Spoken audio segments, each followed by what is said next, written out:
They gave me a deal so good that several corporate Hilton guys at the head dropped dead. I mean, it was unbelievable. Basically, they basically said, yeah, fine, do whatever you got to do, pay us later, whatever. In return for just committing for 100 booking nights. That's like 33 people a night for 3 nights. They allowed me to lock up 15,000 square feet of conference space with a menu value of $50,000, $60,000. And because I had the conference space in the hotel, I could start building up the interest and the attendance and get money coming in so that we could put this together. That's okay. That's fine. I want the Hilton Hotel to see this because every indication I'm getting from them is, we like these UFO people. These are damn fine, solid people here. They're spending money like crazy. We sold 14,000 hamburgers. So it's the game plan. The game plan is that this conference is an annual event, and it's going to be held every April, the weekend after Easter. I intend to next week lock up the hotel, the entire hotel, every square foot, every room except a few corporate rooms, and this is where we'll go forward. All right. And in addition, the Holiday Inn has approached me, and they want in on the action, okay? So we've got 280 rooms here, and I think I can lock another 200 rooms over there. So we're looking for 1,500 people next year, all right? Now, let's get on to the next presentation. Bill Burns is a doctorate, publisher, writer. He's a Renaissance man. He has been key to getting information out on this issue for years and years and years. He's got deals going. In other words, he's got the ability to combine the issue but with the kind of talk you got to make with the people in Hollywood and the people in New York and the publishers and the big shots so that things can happen. He's got so many things going you wouldn't believe. Look for the work of Bill and his companies to explode as we move toward disclosure. And of course, he will always be remembered for the man who significantly added the boost that made it possible for Phil Corso Sr. to publish his memoir in the year of the 50-year anniversary at Roswell and triggered a whole number of things, not the least of which being the incredible Colonel Haynes press conference when he came out and told us about bodies, crash test dummies coming down and landing on people 5 years later, and that explained everything away. And even the press in that Pentagon briefing when we're laughing their heads off. A lot of things happened in 97. For fortuitous reasons, he's going to present today with Phil Corso Jr. Some of you saw him, obviously, in the lecture. Phil Corso Jr. is going to make sure that the legacy of his father, who the Washington Post would not even publish an obituary on because they would have had to talk about his memoir, and that's not allowed at the Washington Post. I can assure you there'll be a lot more discussions in the print media about Phil Corso Sr. before all of this is done. His son's going to make that happen. They are here. I am so happy about this to give you more information, some of which you have never seen, about that man, his legacy, and other issues. So welcome, please, Dr. William Burns and Phil Corso Jr.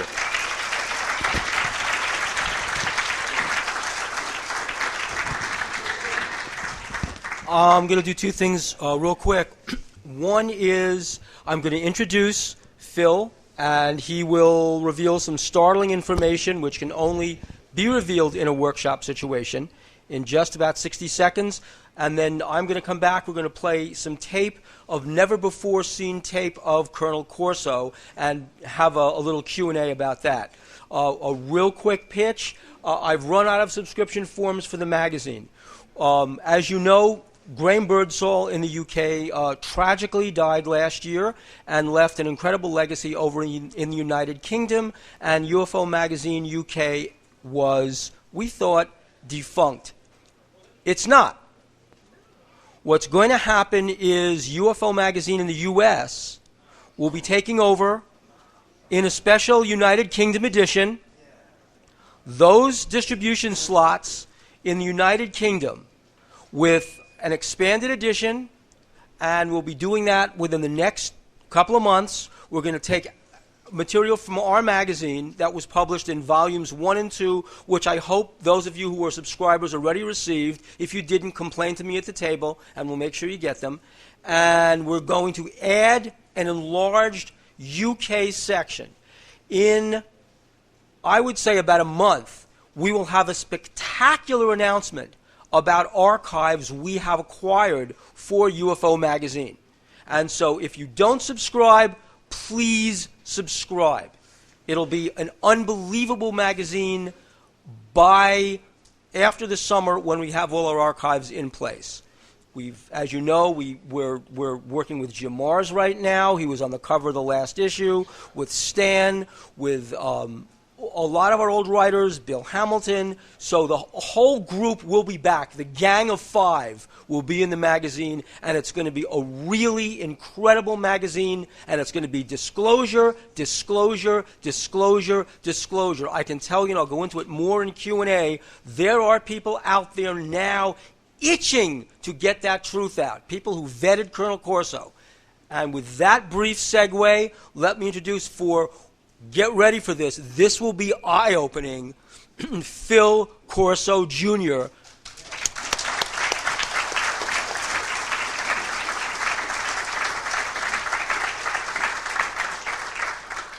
I feel a little bit rushed. We have to catch an airplane right after, so I won't have time to hang around.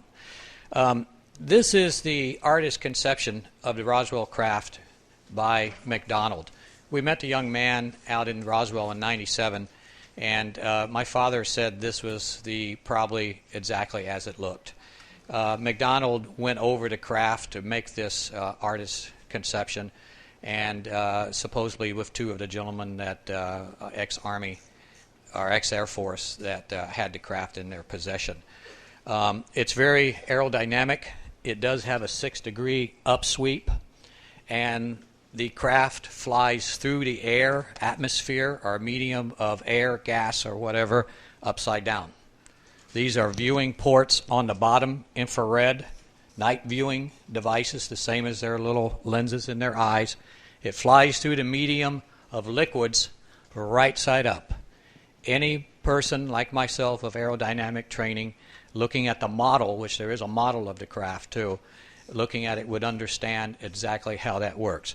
We call these winglets at the end. And as you can see, my father said that this was responsible. It is a flying wing. It is a blended surface, they call it. And this craft is responsible for our modern crafts, which is down here in the corner, which is a Rutan design. I build these airplanes here. My sons, my wife, and this is what we do. This is called a Velocity. It's made in Sebastian, Florida, right near us. And we have built about 14 of them in the last 10 years, amongst other airplanes, experimentals. This airplane, the Velocity, you can see has the winglet. And it began as a Norfolk flying wing. The Norfolk, my dad says, was given privy to this information to build his flying wing. The flying wing was unstable in a small form of about 30 feet. It was pitch unstable. The Army, before the war, began experimenting. You probably know the story of the Norfolk Flying Wing, but they began experimenting with a plane they called the XP-35, which was going to be a canard flyer, canard fighter. The canard comes in because they needed a place to mount the machine guns. When they mounted the machine guns in the nose of the XP-35, which was a version of the Norfolk Flying Wing, they added the canard because it was pitch unstable in a small form. By the way, I've worked out in Chino, California on the Flying Wing and know it in detail. I'm not here today to talk to you about anything but this craft. Now, it may be boring to some of you ladies, but to us men, we can love our Harley Davidsons as I do, and I do truly love this ship. Someday I hope to build it again. We're going to talk about that word again. This is from the best of my fathers and the scientists, von Braun, all through their recollection, was that this craft was a time traveler.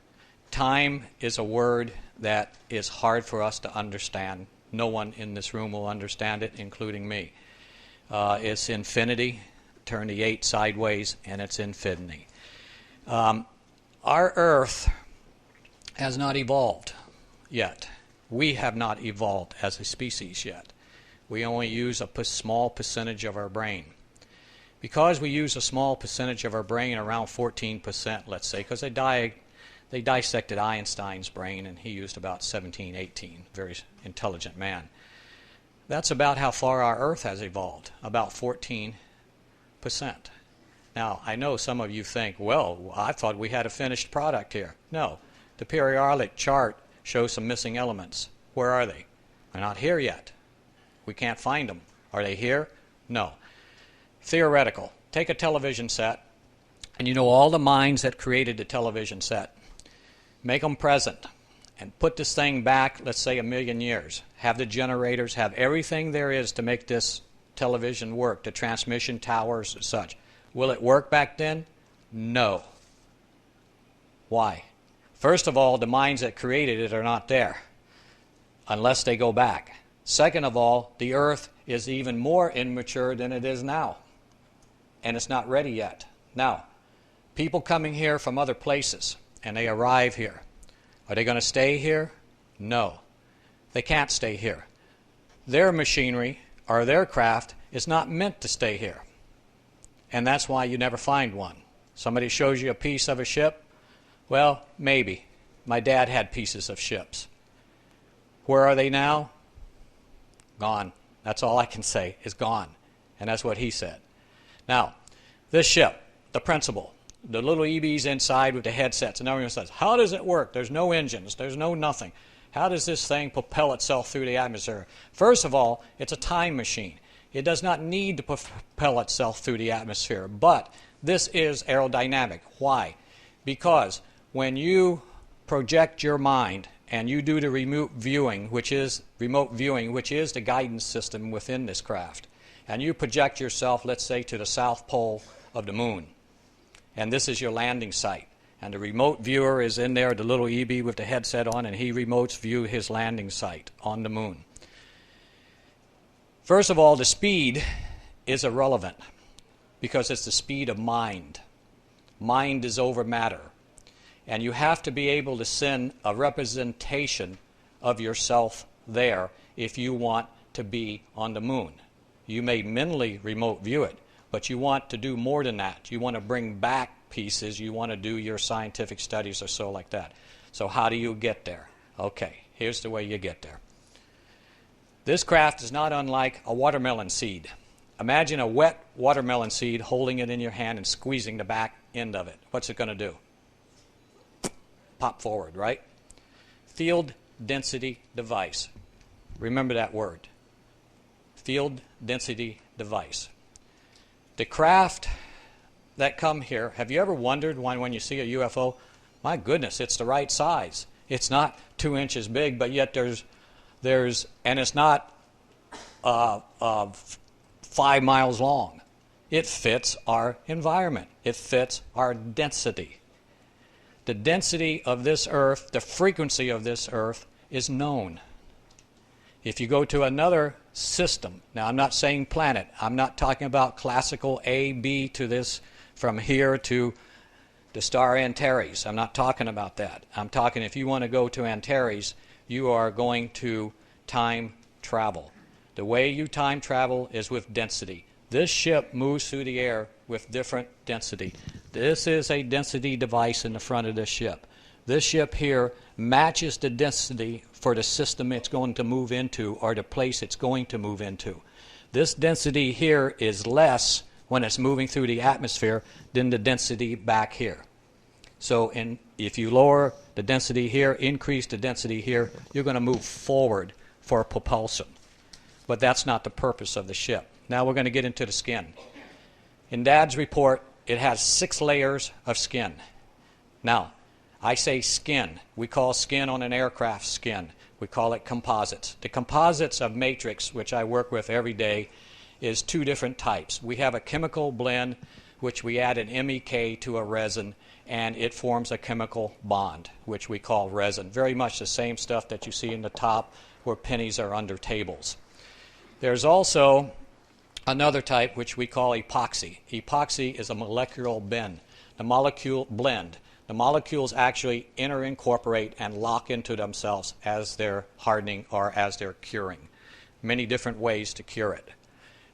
We use machineries like autoclave. We use vacuum bagging. We have a proper ratio of composite material, epoxy, to the cloth.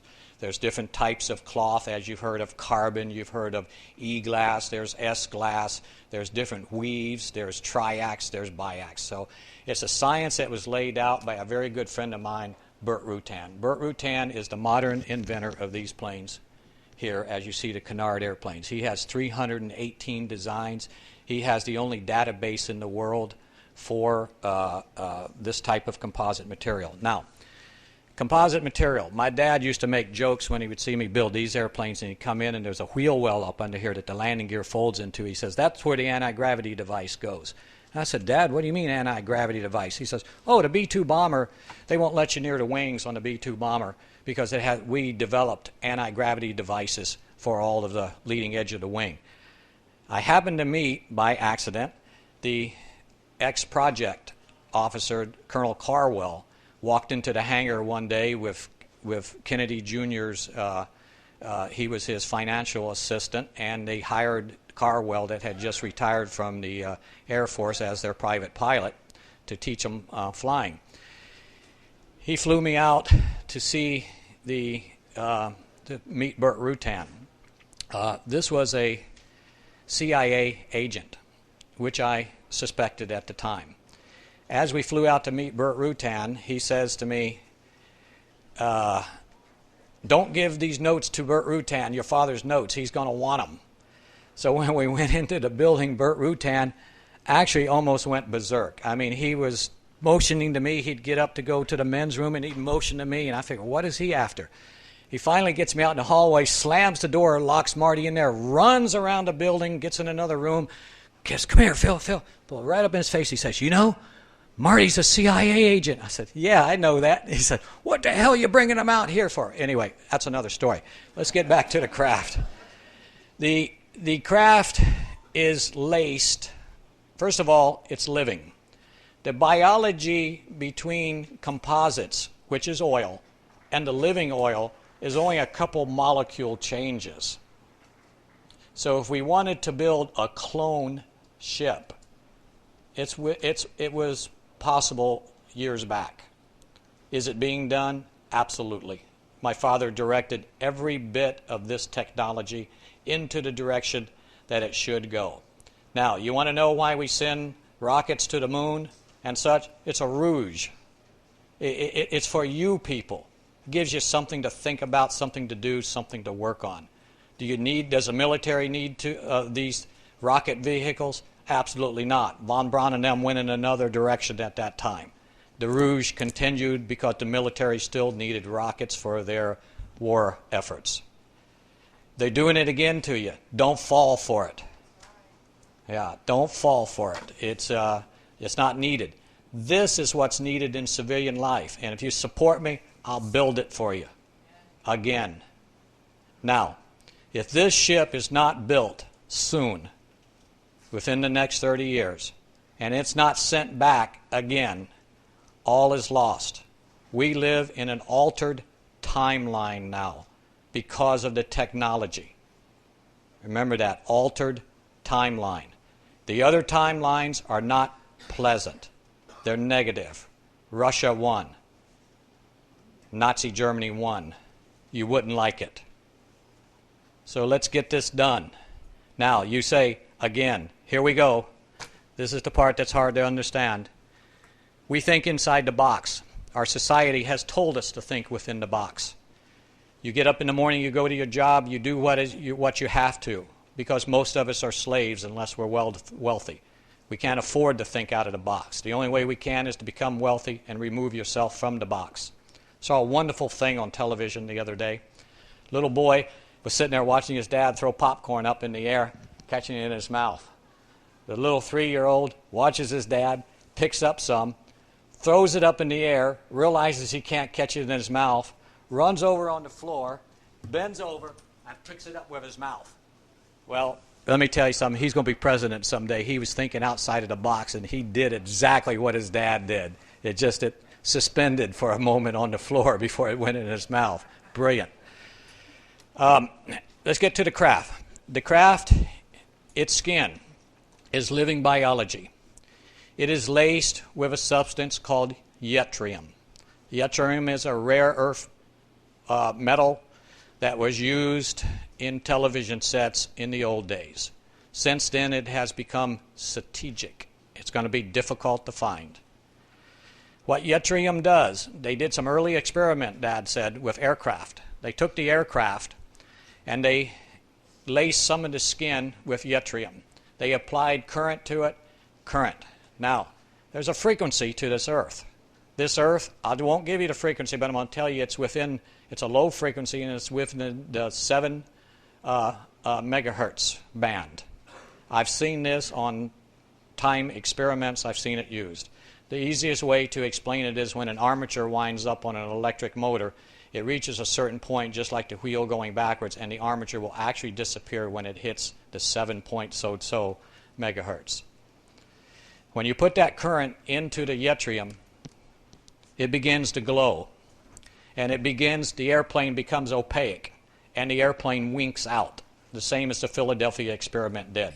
Each layer of 6 skin has a reversed polarity, such as the Philadelphia experiment did, with revolving magnetic fields of a certain frequency and of a certain intensity. And there's other properties involved in it. I'm not going to say all of it right now, but my dad left it all.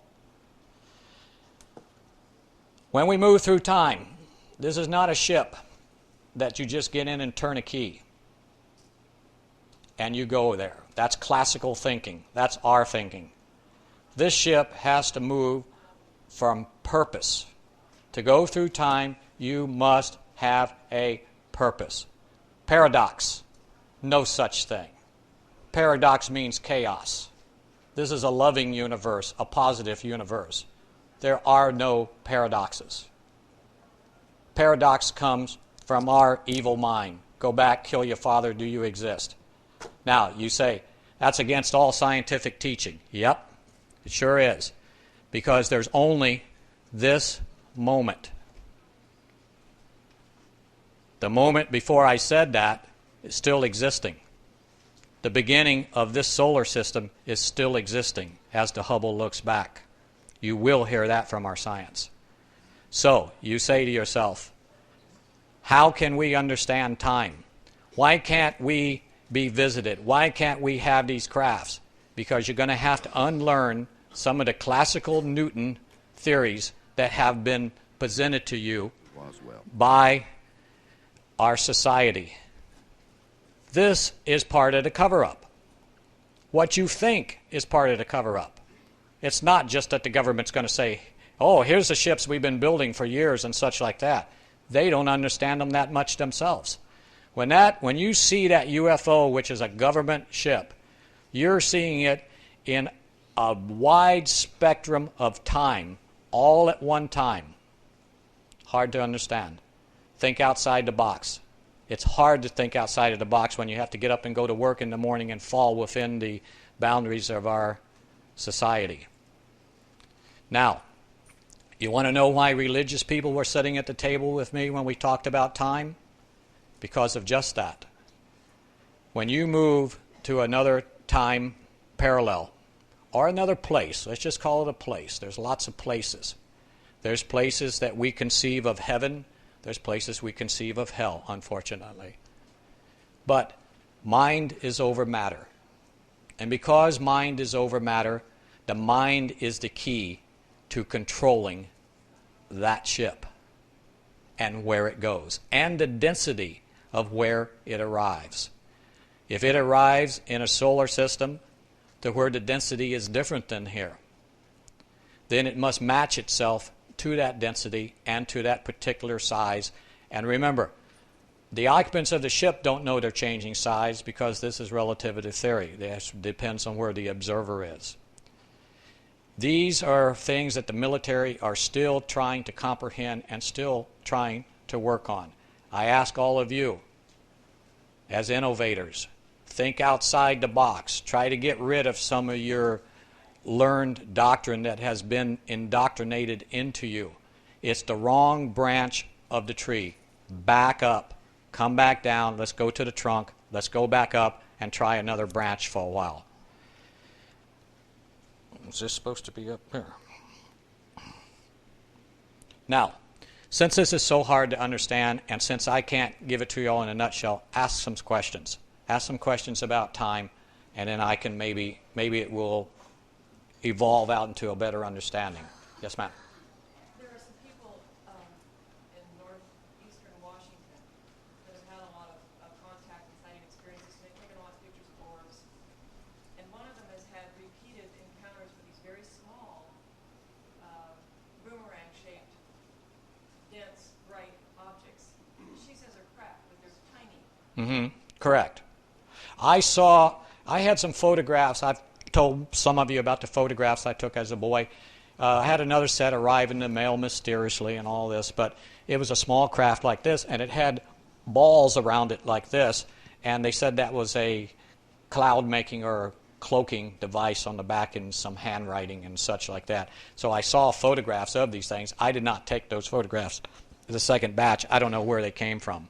So yes, it's possible. And remember, density has to be matched. The density of our star is a different density than the iron core in our Earth. When you move to another system, it's a different size, it's a different density, and it's a different involvement. Our sun is a yellow sun. It's a middle-aged sun. We are middle-aged suns. And we cause, or we directly, this is Edward Casey, not me, not my father, but we directly affect our planet by the way we think. Our planet is going wrong. We're thinking wrong. It's as much your fault as it is mine and the government's. Start thinking correctly. Don't let them sell you the bill of goods de rouge. We're not a bunch of rats that need entertained. We're not baby laying there in the crib and you have to hang up the things for them to play with. We can think outside the box. We need to understand gravity. Now, you have Einstein's theory of relativity, which is celestial. You also have quantum theory, which is your inner workings of your atomic structures. There's no unified field theory. They can't find it. No one can come up with it. They won't come up with it. It's the human mind. It's you. It's your love. Now, you're going to go to another system and you're going to hate. You're going there for military purposes. They're not going to get there. There's built-in checks and bounds within our universe. Is an alien creature going to come from another world? Are there other worlds? Yeah, possibly. Are they going to come here? No, they can't. There's built-in checks and bounds. The maturity of our planet, the maturity of their planet. If you think about it, there would be complete chaos if this advanced race could run around and affect all of the, learn the prime directive of affecting the younger planets. So it doesn't happen. There's built-in checks and bounds. And this is built in by God. And who is God? God would not create any one of us any less than Him. This is time travel. How does it relate? Think about it. You don't want your children to be any less than you. So it's unnatural. You already have all the knowledge in you to build this craft, to take care of your brothers in the past. If you don't take care of the brothers, you know something? There may not be anybody else that will take care of your brothers in the past. It's hard to understand. It's hard to conceive. Yes, sir. As far as the question of time and space-time continuum, how would one figure out where the location is? Because our planet circles the sun circles the galaxy. And if you go back 100,000 years, the position of the sun and the Earth would be different to where we are now. Absolutely. What location could it be figured out? Very easy. Our planet is also expanding and moving through space, our solar system, at some 350,000 miles per hour estimated. So our relative position in 0 point is moving forward. How do you find your position? How do the clones in here find the position of what time they want to go to? Remote viewing. There's no speed faster than that of the human mind. Imagine yourself across the galaxy. into a planet that you know of. You should know of the remote viewing location you're going to. It can be a coordinates. That's still knowing. You review it. You lock it into the databases. Fiber optics in this were different than the fiber optics we have. My dad says we caught up in to this technology, but not really, because he said the first fiber optics he held in his hands, they became glowing. They contained their own energy. The night viewing device, which was the eye lens, he held it up in the hallway of the Pentagon to see the green figures moving in the dark. It held its own energy. So we're not quite there yet. Atomic alignment was my dad's and General Trudeau's #1 mandate. We haven't done anything in atomic alignment. The atomic alignment, though, is related to the matrix of the yttrium and the living biology. Yes, sir. Can you elaborate on the frequency changes between the skins of the ship? Yes, sir. And is there a phenomenon that's happening where you have counter-rotation Yes, sir. between each one of the skins? You got it. Yes, absolutely. Very good. 6 layers of skin. Each skin has a different polarity to it at a different time. And that is your Philadelphia experiment with your revolving fields. Let's go into something else. I'm glad you asked that question. I forgot a big part of this. Field density device. Einstein states that the universe is made up of one substance, the field. Where the field is particularly weak is what they used to call the ether. Now they got a new term, big deal. Where the field is particularly strong is mass, us, our planet, the egg we're living in. When the field density device, we have field density device every day, and some of you use it. The only one we have is temporary. It's called an explosion. In an explosion, all fragments move out from each other at the same time, but it's only a nanosecond. It only lasts a nanosecond, so we can't do much with it. Can you fire a bullet through an explosion? Nope, you can't, because what it has done is it has isolated itself from this field, and that's what the ship does. It creates an isolation from this field. Once you isolate yourself from this field of the Earth, then you have to install into the new field all of the boundaries that you deem necessary. You have to install gravity, you would have to install air, but the ship didn't have air. The EBs didn't, the biological units didn't need the air. But you have to put in the whatever environment you do need within the ship for the survival of the ship, you have to install. If you want gravity in there, you can put gravity into it. Now, if you created an isolated field right here, right now, in my hand, a sphere, it would go, whoop! It would just flash away like a UFO flash away. Why? We're moving through space at 350,000 miles per hour. You created it standing still. Big problem. As soon as you create it, it's gone. So you better have the landing site correct. And that's why my dad founded remote viewing. He in his tapes, he says they were dummies and such. They weren't really dummies. They had pretty good vision of what was taking place here. Somewhere around the year 2030, this would go back. Now, I heard this morning say a planet's coming, and this is going to take place, and this is going to take place. Hey, don't think that way. And besides, even if it is, better off not knowing. And that's negative. You got to leave the negative out of this. That's where the religion comes in. That's where the military's having a hard time all of a sudden. Can you follow that? Does that make any sense, or I'm not explaining it right? Okay. Questions? Yeah.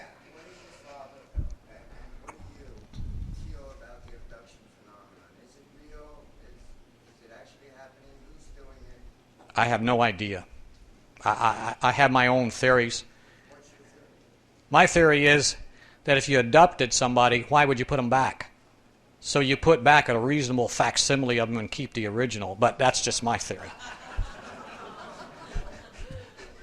If you've been abducted, it's probably not you. It's probably a good clone representation. I don't know. I'm being silly, but I don't know. Yes, sir. Yes, you spoke about an altered timeline, and we need to go back and we're going to build this again. Yes. Can you just go into that a bit more? Yeah, it's hard to understand. I don't understand it. But let's just say that, let's use one of the theories of time, the loop system, where you keep going back and you don't know that you're reliving the loop, okay? There is a religious set that believes in that, by the way. But what we have to do is this. If we like the timeline we're in, we know that nature, no matter what you do to it, always returns.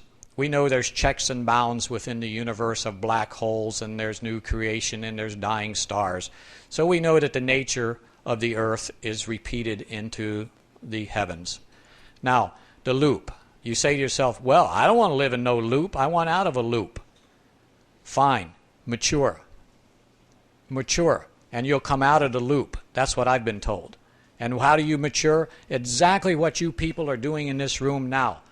You're looking outside of the box. And that's where you want to be. Remember, the earth is a product of your mind. Each and every one of you is God. Remember, in the beginning, God created so many souls. Just a number. A fixed number.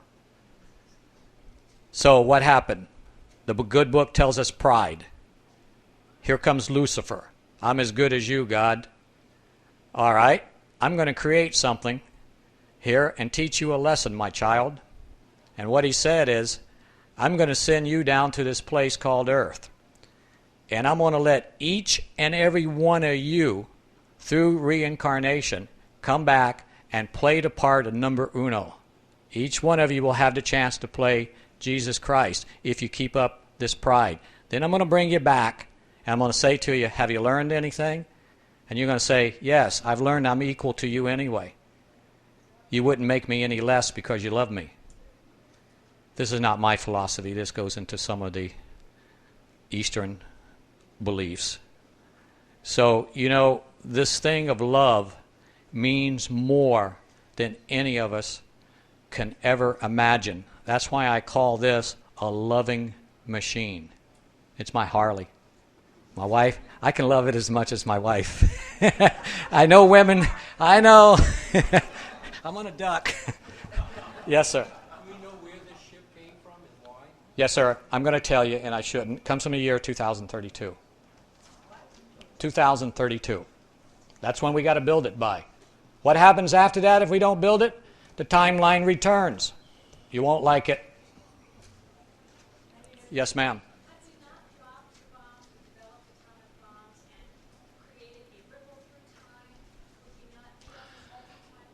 Good point.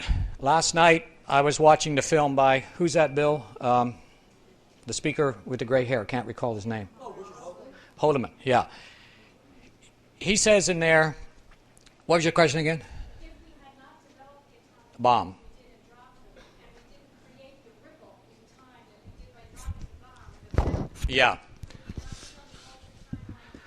Yeah, and you know, Richard said that we're going to put atomic, and the president says we're going to put atomic engines in space with our rockets. No, no, no, no, no. We will never do that. We're not allowed to do that. That's against nature. That ripple goes on forever, as you know. What damage does it cause? It hurts the human mind. No. When Teller was a very good friend of my father, the first explosions on an atomic bomb, now most of you won't know this, he said to my dad, Corso, we should have known as soon as we saw the mushroom come up that there was a reverse energy cloud going down through the center of the earth, focusing out the other side, disrupting our magnetic core.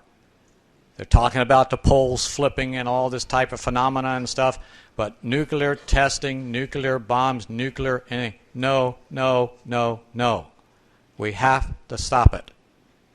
Not in space, not allowed in space by nature.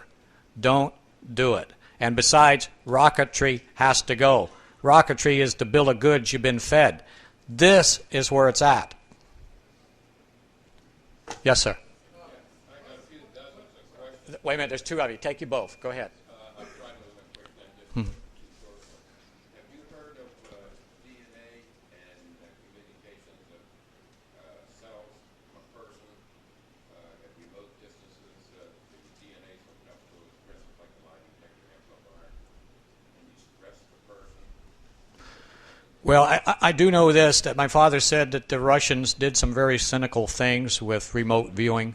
If that's what you're talking about, that's all I would know about. Just that the DNA remains in contact with the individual and you stress the person and instantaneously there's a response and instantaneously, faster than light. The other part of it is the stresses can be any kind of emotional stress. The strongest response, I understand, is by love. Well, if you've seen the Carillion photography where the finger touches the electronic photography and the person kisses and the sparks come out, yeah, maybe. Yes, sir. One of the investigating officers at Roswell said he poked his head into the ship, and when he looked inside, it appeared to be much larger inside. There you go. Now, what did your father say about that? Exactly. Yes. Is that a time and space kind of connection there somehow? Yeah. Let me go on to the door here. The door on this craft looks very unaerodynamic. There's been tests run on it. Boy, is that thing is not even a seam there when you do fluid dynamic over that. Very interesting craft. Just magnificent. Yes, ma'am.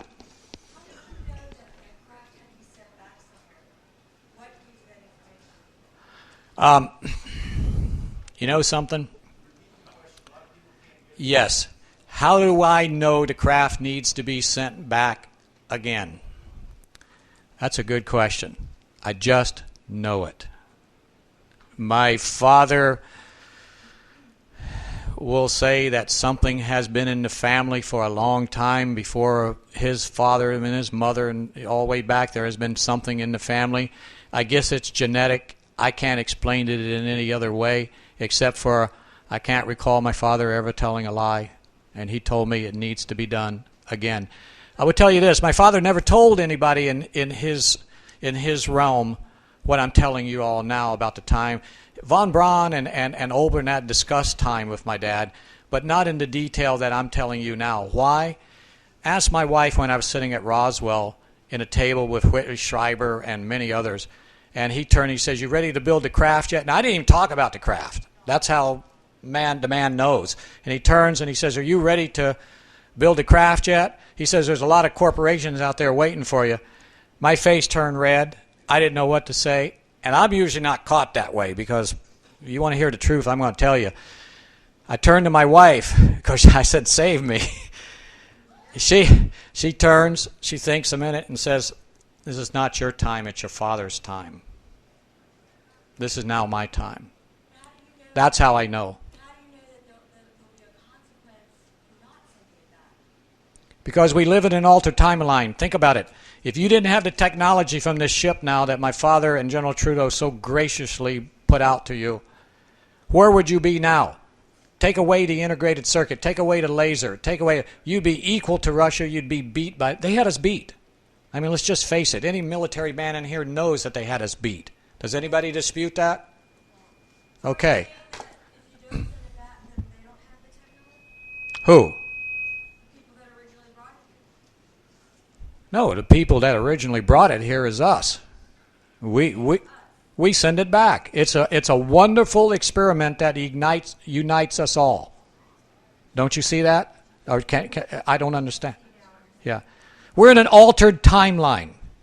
To try to explain it better, that timeline, because of nature, will go back. If you go past a point to where the ship was built, the timeline's going to go back. Are you going to know all of a sudden that you didn't build the ship? I don't think so. I just think all of a sudden you're going to have the things that you don't want. Yes, sir. I'm curious, you started off speaking about Bertrand, the scale of composites. Yes. This graph looks very similar to the current Spaceship One, the next prize. My father left Bert a big list of information. I had to hide it in the attic for 3 years because of our government's stupidity. I still haven't delivered it to him. So if McDonald made this sketch, and my dad let it well be known in Roswell. I think we're getting feedback here. My dad let it well known in Roswell, that this was the closest rendition of what he saw and what he had to report. So remember, my dad had 9 clearances above top secret. He literally was privy to everything during the administrations that he was in. Everything. I know this is maybe that you're not getting the point here.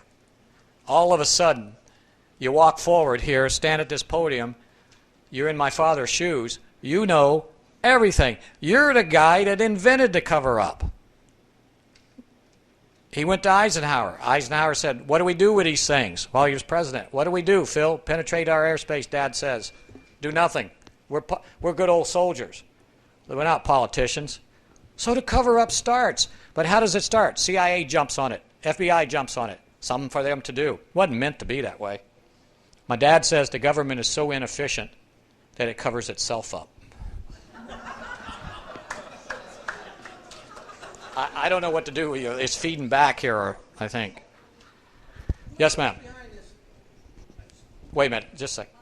I greatly appreciate your references to this being a loving universe. I'm very, very glad that you said this. And this gentleman who spoke just before, right behind me, mentioned the word love. There are groups that feel that, yes, you can change your DNA with love and effort and the right kind of action and feeling and so on. Yes, ma'am. There are various ones. Of course, I'd love to have your comment on that. And then there's one other quick question. Okay, that comment is, yes, there is faith healing, and yes, it works. And I'm talking about the DNA itself. you're changing DNA itself, yes. Yeah. We're changing, we're responsible for our own evolution. If we want to look like a little gray creature, which I don't think is too desirable, we probably could look like that. But I think maybe we'll look like we'll all be, tall, upright, and handsome. I think that's the way we want to go. My other question is, what is your opinion about the groups of people that are known to have disappeared off the planet and no one has seen them? Sometimes it's a village, and sometimes it's a couple who goes for a walk in the woods, and that is it. Ma'am, you know something? Don't even dwell on it. That's negative. Forget it. If it doesn't happen to you, consider yourself blessed. I'd just like to say, Yes, sir. Excuse me, ma'am. I had a question about the craft going back. Is this a solution for us to build this craft because there's an event in the future that the people in 2032 want us to bypass and save us from that? You know something? Yes. I'm not sure if I understand your question all the way, so tell me if this answer works for you. Just imagine, you really have to dwell on this one. What if there was no Roswell crash and other crashes? What if do you realize what the technology that we have from that craft does for us every single day? You got a cell phone in your pocket, you're going to go to the hospital. My dad was dying and his stomach was full of blood. The doctor came that worked on cloning with my dad, and he says to me, your father is going to die by morning. You know what? All of a sudden, went back to the hospital. Now listen to this closely because it's the absolute truth, and I can't explain all. This thing's dying. I'm a technical guy. I should be able to fix things like that. I'll fix it. My father made a lot of reports and a lot on the internet that he got a new heart. Well, that was what he thought he should say at the time. The doctor put a device in his cavity chest, and it was round and had a bunch of tubes coming out from it. Never connected a tube, and this device saved his life. It stops bleeding, all bleeding within operations. I think I can go get it. I think the doctor would probably give it to me since I've been blabbing about it. Where's it from? From the future. Now, let's talk about something real quick. There's two types of time travel. There's the time travel of the ship and a machine, or a living machine. There's also time travel phenomena that is maybe installed in our universe on purpose. And we call this, or a lack of better understanding, a lack of a better word, we call it the Bermuda Triangle. We call it magnetic disturbances. And can people move through time, or have people move through time by accident? Probably, because in my aerodynamic little world, the Wright brothers made a propeller that was 89% efficient. Computers today still haven't improved on it. The airfoil on their wing for the weight of their airplane and the speed is absolutely perfect. How could they do that? I don't know. I think they were time travelers, maybe caught up somewhere and moved back. Maybe it's natural. Maybe that's the way that God intended for us to take care of our brothers and take care of ourselves, by bringing these technologies and making your life a little bit more heaven-like on this earth. That's a guess. That's a theory. Don't. This craft seems so fantastically complicated. You said yourself was working on that. I don't see this happening in 30 years. My dad said in research and development that every year that went by, there was more technology invented and found in that year than the year before and all the previous on the earth. That's how exponentially it goes up. Well, I believe you with that. It's just like you're saying. We have cars, but essentially they're just fancier looking cars, but they still have the same pistons in them. Mindset. My dad had a car. Now I'm going to give you something real important here if there's any scientists out here. Had a car he took to John Glenn. The car the laboratories built, and it ran 1 year on 4 flashlight batteries. What did it do? Fluid amplification. Now we all know, you scientists, that's impossible. You cannot amplify fluid. It's too dense. It's 32 times more dense than the air media. It cannot be compressed. The other half of the IC, here's the important thing, the other half of the integrated circuit is nanomechanics. And that's the half that was burnt off of the original wafer chip. And they found it in later crashes. That's what could run our cars today. Dr. Stephen Greer came to the house. At that time, I was not very cooperative. I had my reasons. If he comes back, I'll lay it on him. I'll give it to him. Yes, sir. Okay, so let's say you build this ship before 2032, send it back. What year do you send it back to? And when it runs its course to the year that you sent it back, is it the timeline once again running out? And do we know that we've sent it back again? Yeah, you have to keep repeating this process, and what year are you sending it back to? Well, we're sending it back to the exact day it landed. When was that? July 4th, 1947? Yeah, so that's the time it's going back to again. But then into the future, doesn't its timeline run out again? Well, you know something? I don't know, but maybe. But I hope you're still alive at that time. I probably won't be. I'm 60. What difference does it make? As long as you're living well now. We can live better, though. Will that timeline change? I think so. I think pretty soon we'll get it right. Why? Because we're going to do it a little bit different each time. 5 years ago when I tried to do this, I wasn't able to do it. Maybe in the next loop, you've seen the Star Trek, you've seen all of the science fiction. Maybe in the next time loop, I can do this 5 years ago when I was supposed to. Then it would be different when we approach today. If I had done this 5 years ago, I think that this would be a different world right now. Let's try. All we can do is try. That's all we are. We're just beings that try. Thank God. We never give up. Yes, sir. You said your father started remote viewing. Bill. Which kind?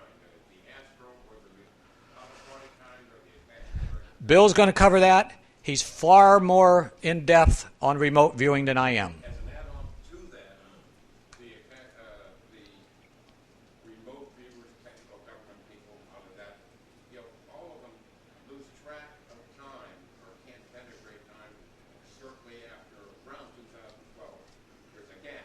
No to 2012. I had an argument with a fellow this morning. Ain't going to happen. Don't let it happen. Doesn't need to happen. Well, yes, I understand. That's why it's not going to happen. See, I've already told you something that's very disturbing, and you haven't figured it out yet. Just the fact that you know we can move forward to 2032, don't go out and do dumb things. I've changed your life, if you believe me. So don't do it. That's why we're not ready yet. That's why we're only 14%. That's why the egg is only this much developed. We're not ready yet. Be careful. Don't go out. I knew that as a young man. I knew the age that I die. I know when I die. I know how I die. Now, is that a curse? Absolutely. I went out and abused it. My wife will tell you. Liz, did I abuse it? Where are you? Oh, she went to get my stuff. I got to fly away. Okay. Car's leaving. Ladies and gentlemen, thank you very much.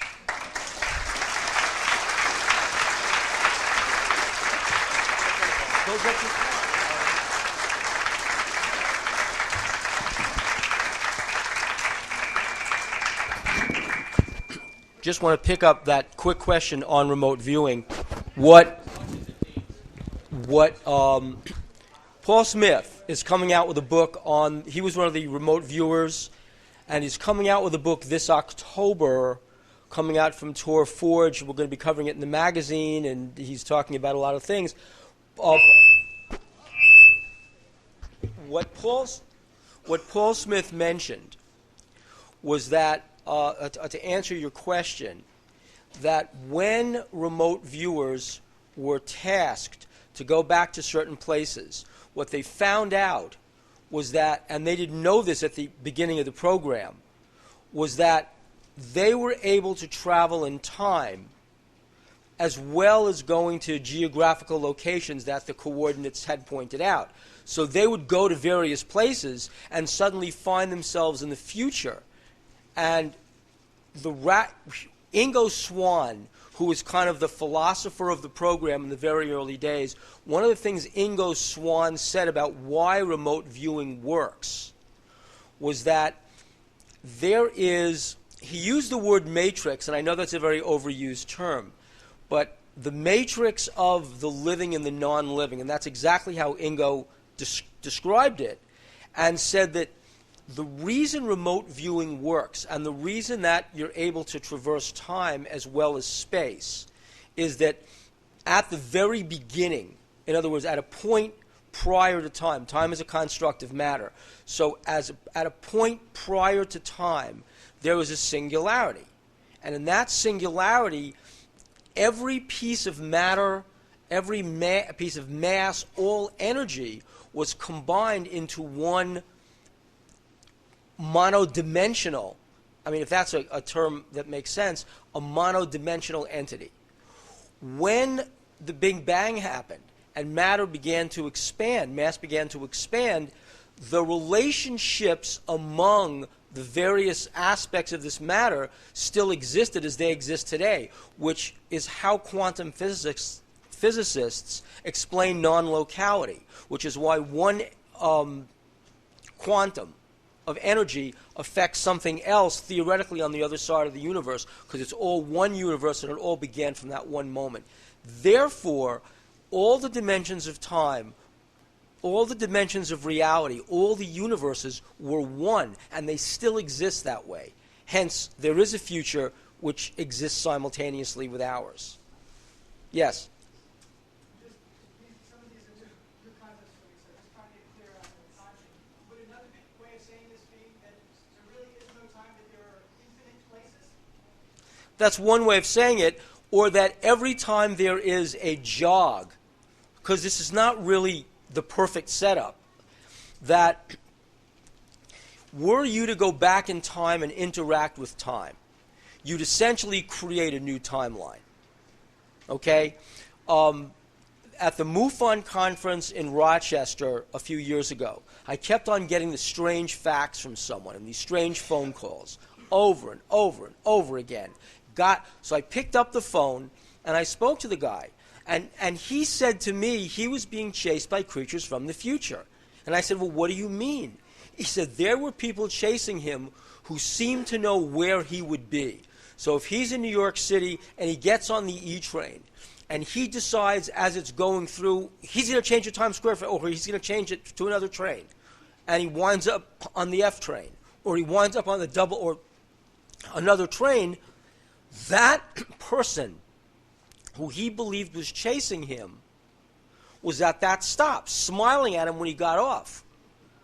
And he said one day he was sitting at Bryant Park in front of the library on 42nd Street, and this person walks by and said, "You can't hide from us." Now, there's a whole backstory about his brother being in the CIA, and I don't know if it's true. Okay, I can't vet this for you.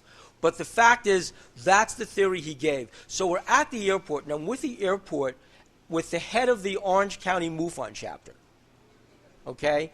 And if I stop having a senior moment and remember his name, I'll tell you his name. But I'm sitting at the airport with him, and I'm telling him that this person who was hounding me on the fax and on the phone kept on referring to this IBM computer, the quantum computer, as a reality. And I said, can you imagine that, a computer that actually interacts in time? Well, this person was a physicist, is a physicist at IBM. And it's Jan, but I don't know Jan's last name, Ron. Anyway, so he says to me, "What? How did he know about that?" And I said, "What do you mean?" He says, "Yeah, IBM has a computer that they're experimenting with that's called the quantum computer. That's the holy grail of computers. It exists now, and that can send messages back in time." And then this person sitting that was on the plane with us turns around, this is in the airport, we're changing planes, and says, "How do you know about that?" He says, "The NSA, when I had my internship with the NSA back in the 1980s, they were working on that." So, I mean, it was kind of like this odd vortex in which everything came together.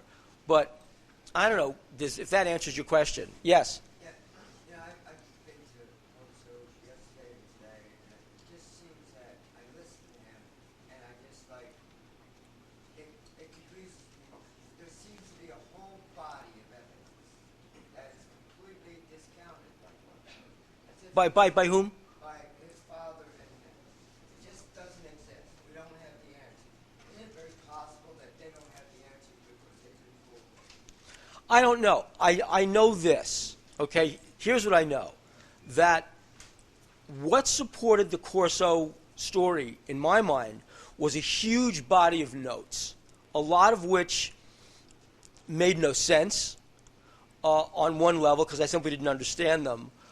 But it was vetted by a number of people who said, yes, it made sense. And I told the story yesterday about one of the people who had vetted Corso telling me the story of an event that took place ostensibly at Area 51, although it could have been some other place, about this flight simulator that a pilot was invited to walk into, a test pilot.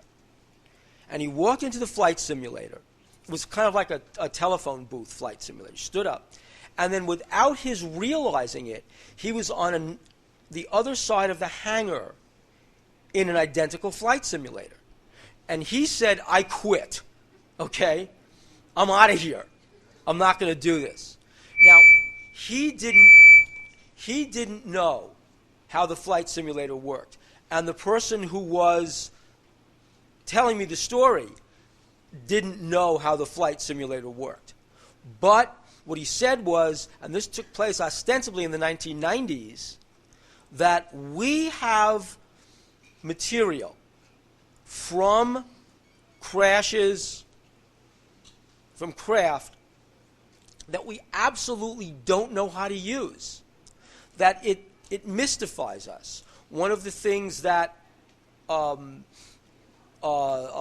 head of Skunk Works, again, his name escapes, Ben Rich, said, the man's name is Jan Harzan, who's the head of Orange County MUFON.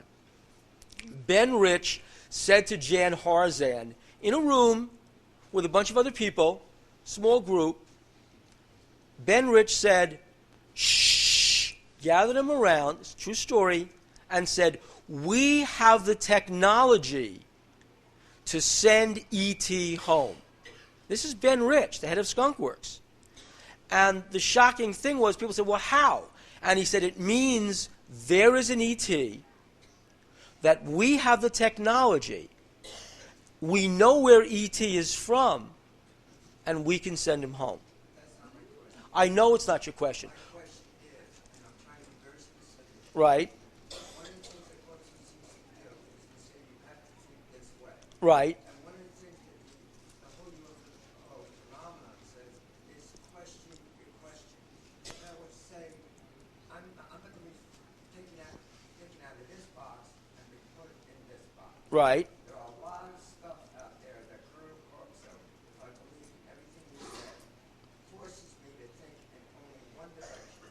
And what's that direction? That direction is that ETs are time travelers, that we sent them back in 1932, that the abduction phenomenon is really not happening, and that I shouldn't even go there because it's negative. That's not what I got here for. That's not what I... Well, you know what? Then to answer your question bluntly is to say this. What you came here for is what you came here for, and what the facts that you have and that you're digesting are just as real as anything else that anybody else is telling you. I'm not saying you have to think a certain way or not. That there is time travel.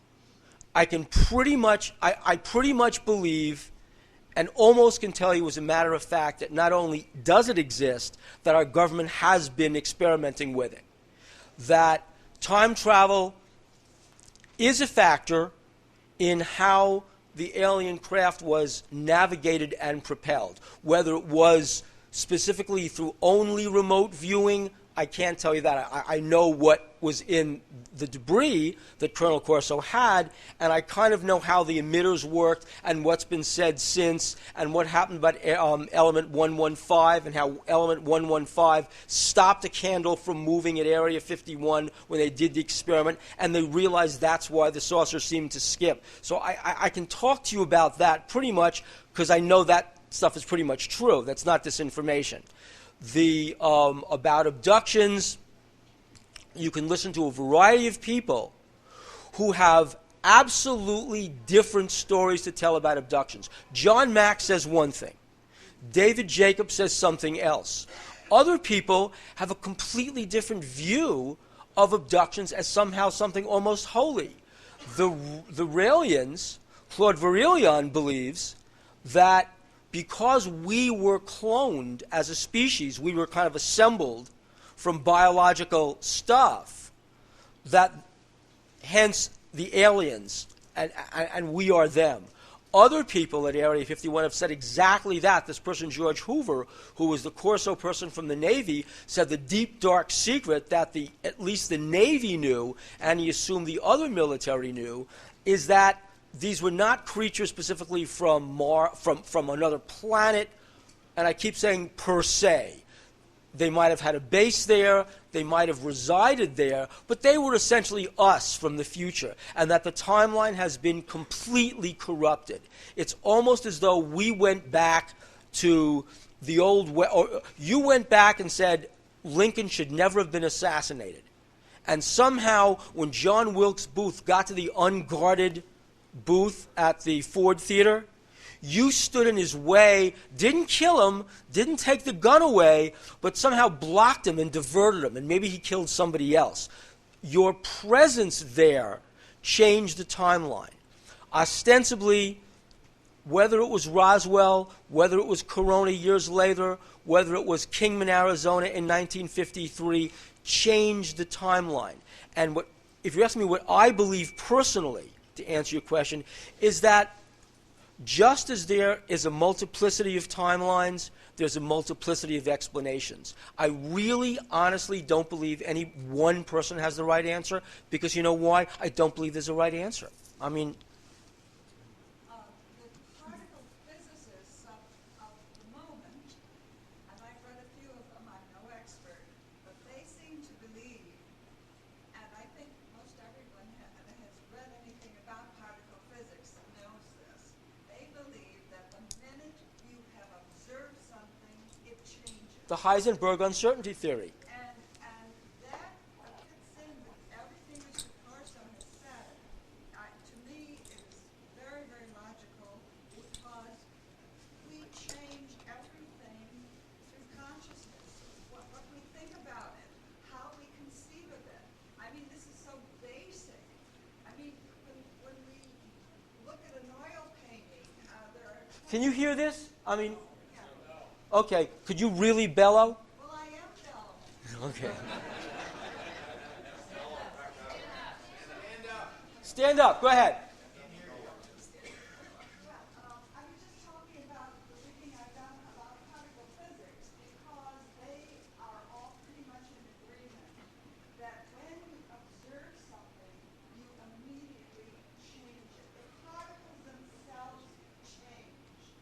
Now that is basic atomic structure that we're talking about. We're not talking about something that is a fairy tale or a myth. They've proven this physically many times, apparently. So, I mean, this is at least one of the basic things you could remember. So in other words, what you're saying basically is that because there is a Heisenberg uncertainty principle, that because the very act of observation changes what you're observing, that somehow this allows, if I can extrapolate from what you said, that this allows for a multiplicity of realities, because if 10 people observe the same thing and the uncertainty principle applies, what you have are 10 different changes. I think there's one caveat here, and I think it's very important, if I may. The way we think about this planet is a living organism. Many people feel this. This is the Gaia theory. I believe in it. I think it is us. And we're created here to understand who we are and who this planet is. Well, let me interrupt you for 1 second, because there is a division, and I'm going to get to both of you. There is a division in the world of ufology, okay? The division is this. There are those who say that the theory of Gaia and New Age have no place in ufology. And there are those who say it has every place in ufology. And because I publish UFO Magazine, which I hope you all subscribe to, because I publish UFO Magazine, this is a debate that we engage in at every single issue's editorial meeting. Every single editorial meeting, there's this debate. Why should we, a science magazine, be dealing with New Age, and why should we have concepts like love and this and that? And why? We're in UFO Magazine. Another group says, don't you understand? That's the premise of UFO Magazine. It is New Age. Go to the bookstores. Where are all the UFO books? They're not in history. They're in New Age. So that's something that we debate all the time. Let me, if I can, bring it together. What Ingo Swann said, and I'm not thinking of him as a great guru, I'm saying that sometimes somebody can bring together science and spirit into one moment, and when that happens, it explains a lot of things. So to answer your specific question, then get to the other two, it is this, three. It is this, that if you can take that what the remote viewers found was that there is this matrix of the living and the non-living, rocks and dirt, and basically the William Wordsworth clump of earth, as well as living, trees, and all, they were in one matrix, is what Swann said. Not I, Swann. And that when you bounced off those numbers, the reason remote viewing worked, and does work, is that you enter this huge matrix beyond a Jungian collective unconscious, a huge matrix where everything participates. Hence, that's where you go. And that's the knowledge you share. And if Ingo Swann is right, and I don't know that he's right, but if Ingo Swann is right, it is this interface between the spiritual and the science. And the reason it's so fascinating to me, if we take it one step further, is why the remote viewing program succeeded, and failed. Succeeded and failed, and these people burned out. The reason was, again, working from the Gaian principle. What if you took something, this person, Paul Smith, said, when you remote viewed, there was this moment of exaltation. It was beautiful because you were part of a great link of existence. You were more than you were. You were part of this celestial link, he said. At that moment, imagine your task is to set up somebody for an assassination. That's your task. Where is Ivanov? We're going to assassinate him in Afghanistan. Imagine that's your task. Imagine weaponizing something that's essentially good.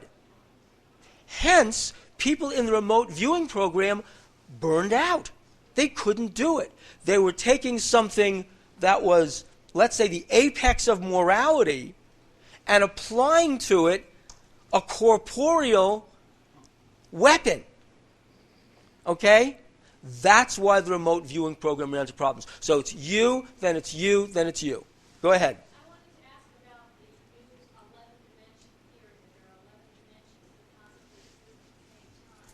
Are you familiar with the fact that if you influence one thing in one area, it has a ripple effect? The question is the theory of multiple dimensions, 11 dimensions, and influencing something on one dimension, influence something on the other dimension.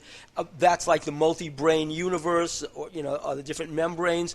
Essentially, the theory of non-locality is that if you have quantum elements that need not be in the same timeline or same dimension, and you influence one, there's an identical particle in another dimension that's also influenced. In other words, to extrapolate that, if all of us at one moment prior to time were all one, because we were all in this singularity, and it's true by definition, that had to be.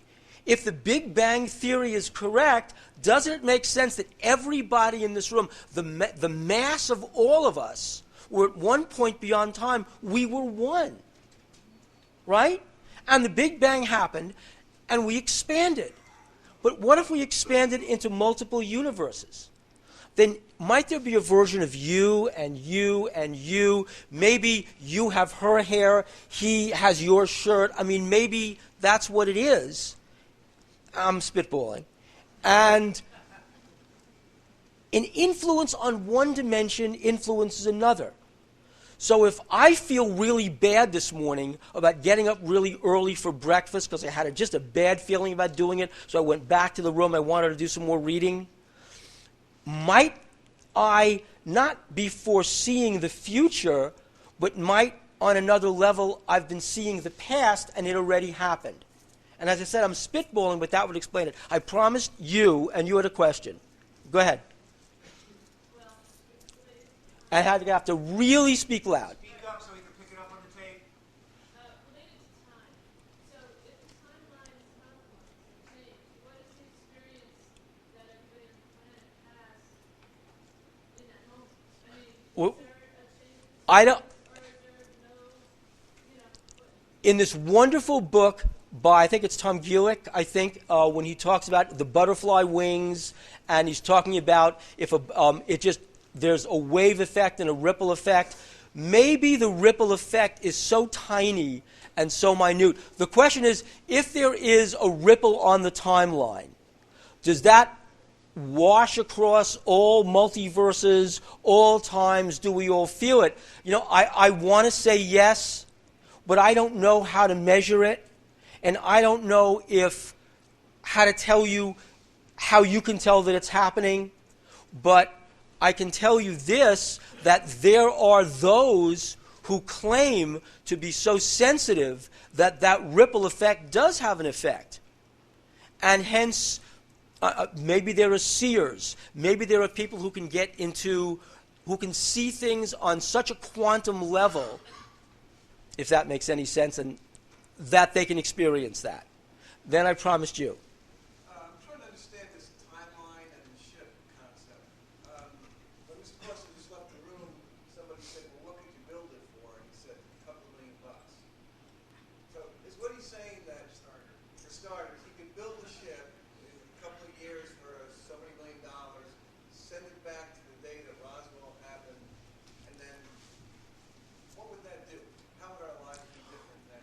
I don't quite understand what he's saying. On the George Norrie show, I'm going to answer it in a roundabout way. The question is,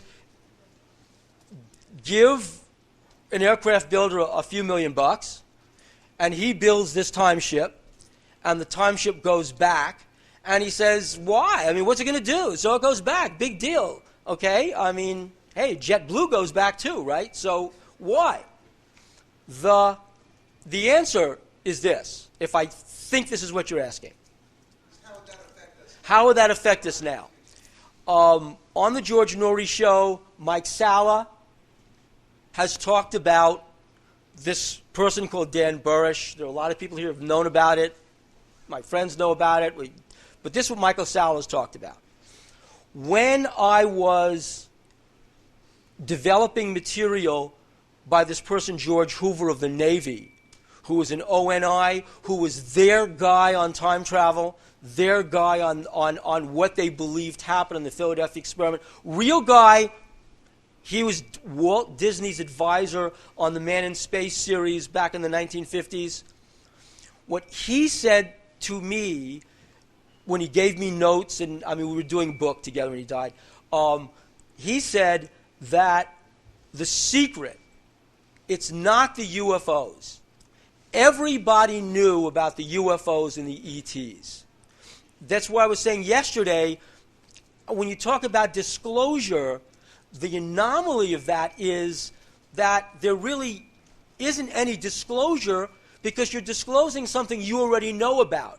So when Steve stands up and talks about this collective denial of the government, it's the purpose of the government to aggregate power in itself, not to disseminate power to the people. And that's how it was in 1791 at the Constitutional Convention, but that's also how it is now. So when the Republic becomes a national security state, you want to aggregate more power and disseminate less power. Hence, if there is something that everybody has, like free energy, remote viewing, time travel, of course you don't want to let that get out, because the people who support the government want that for itself, right? So that's what George Hoover said, was that everybody who was involved in those experiments knew about UFOs. The Army, the Navy, everybody, okay?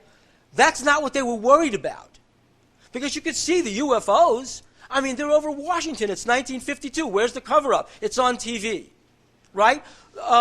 Colonel Blanchard tells Walter how to release the story to the newspaper. Where's the cover-up? Stan Friedman is right. Stan said there never was a cover-up. Afterward, they tried to change it, but not at first.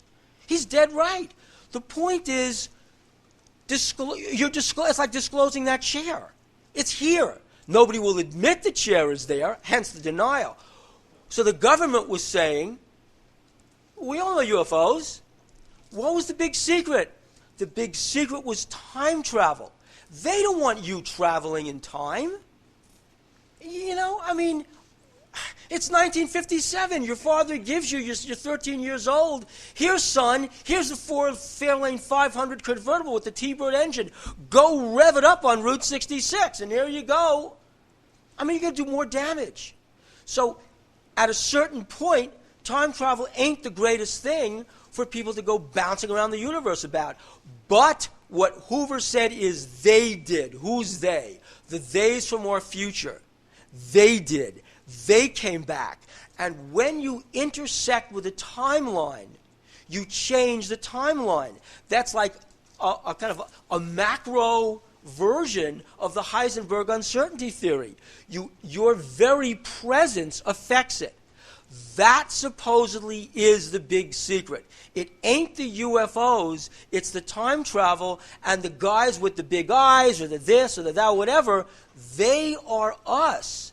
And so therefore, if somehow we can go forward, we can go into their time, maybe there can be a reconciliation among the times. Maybe. And then I promised you. Well, Mr. Corso seems to dwell in a very positive world. But to me, there's Okay, as you speak, I'm going to translate. Phil Corso lives, he said, in a very positive world. he said that paradox was an evil. Paradox is an evil.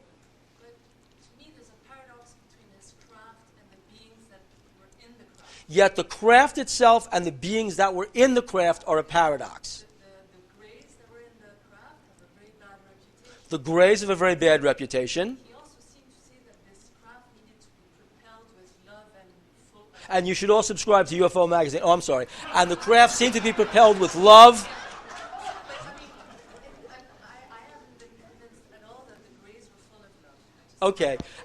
And you're not convinced that the Greys are full of love. Okay. And you're not either. Okay. And neither is a lot of people. Which is why, okay, now,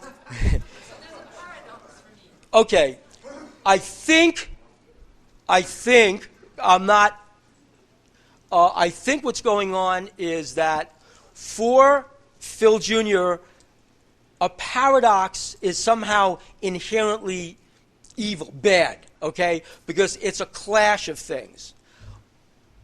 But if you don't define a paradox as essentially bad, let's say that you're saying a paradox is simply different things exist at the same time that kind of deny each other's existence, or the logic of one refutes the logic of the other. So you're going back to the past and meeting your mother is paradoxical, because really the question is, how could you go back before you were born to meet your mother before you were conceived, right?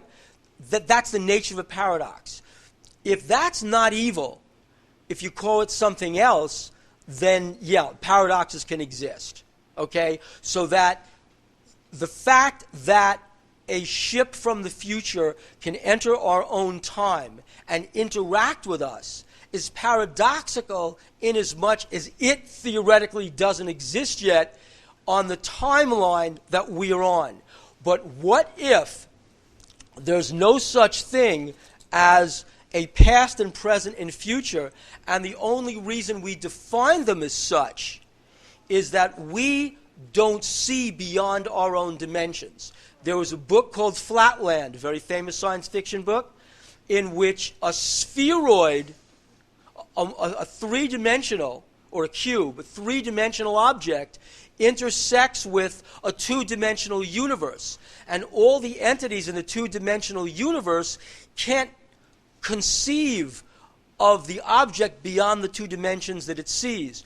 Similarly, you cannot conceive, because you live on this timeline, on this plane, in this universe, of something from another universe coming in, whereas if you were beyond this plane, on another plane, you can conceive of past and present and future. Since Phil is talking about religion, one of my great paradoxes is this, and maybe this will answer your question. When God says to Moses,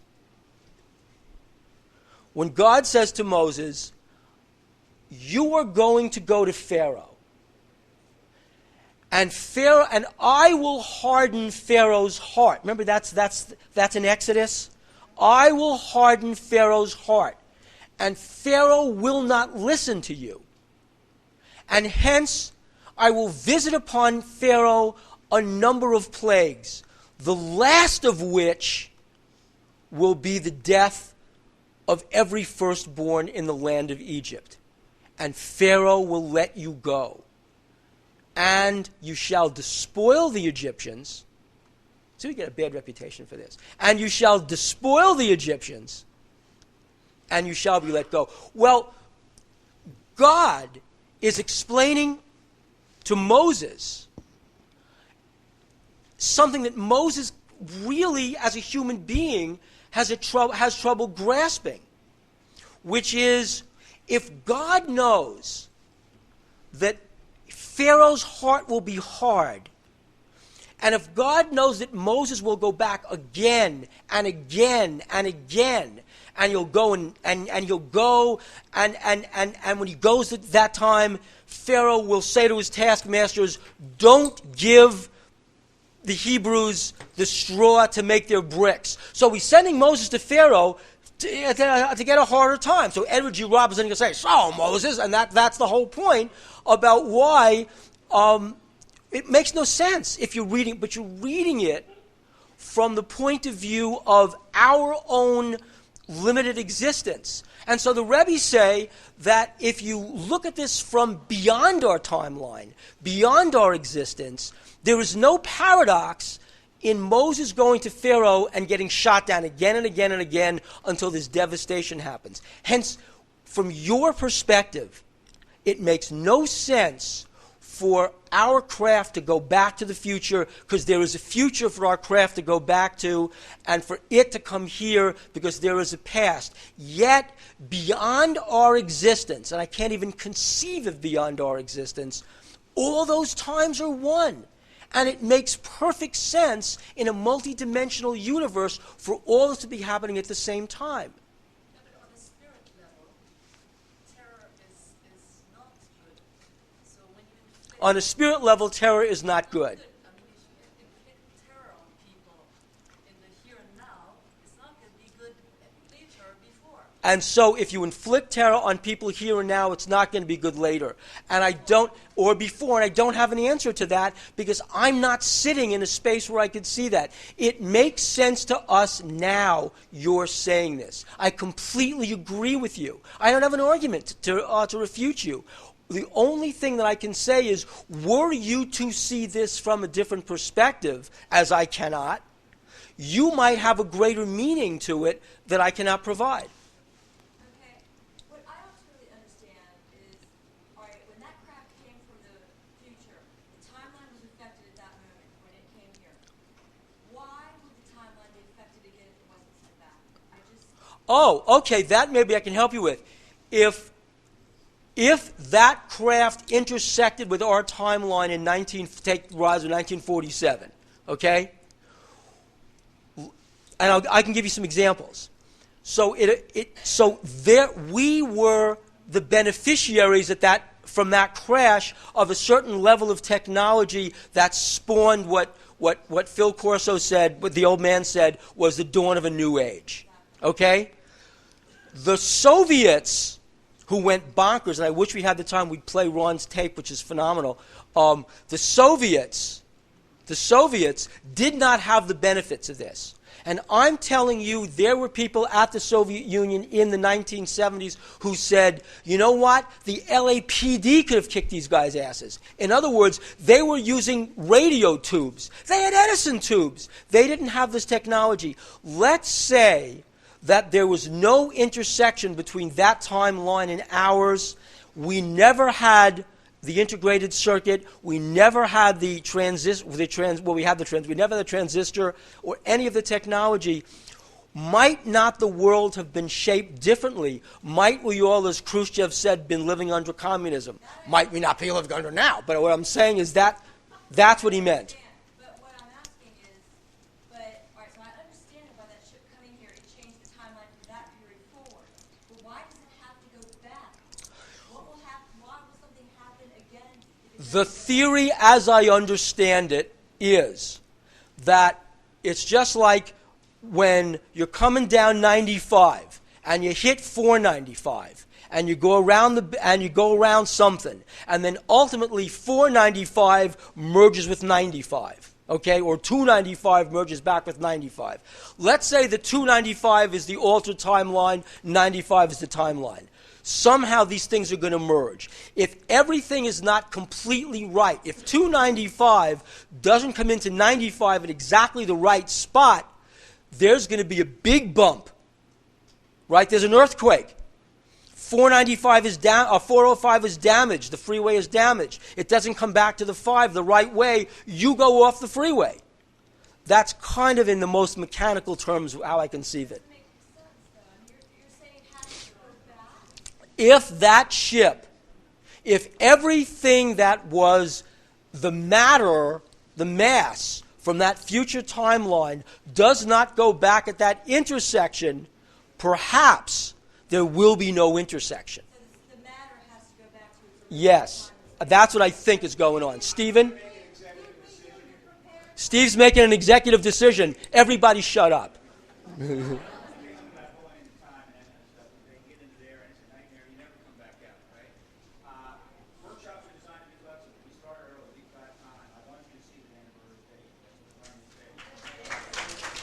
An executive decision. Here's the executive decision Steve didn't make, okay? It's 2002. Steve Bassett's running for Congress, right? Now, he's running for Congress out of this district, which is Montgomery Township, Montgomery County, whatever it is. At the same time Steve is running for Congress, the Beltway shooters are down here creating havoc. And so the executive decision should have been that the book I'm going to write is about what it's like to run for Congress on a UFO platform while the Beltway shooters are taking out people on either side of me. I mean, talk about bizarro world. That's bizarro world. Someday you should get Steve to tell that story. Ron, do we have the tape? They're working on it. More questions? We need to make a quick announcement. We forgot to get the tickets for the workshop before you came in. We need them for our bookkeeping. So before you leave the room, can you please see us at the doors? Yeah, 100 people left already. I want that. Okay. Can the remote viewers see outside of our system? And the answer is yes, if you believe there are limits to the system. Yes. No, because they don't manifest themselves. My wife has solved the paradox.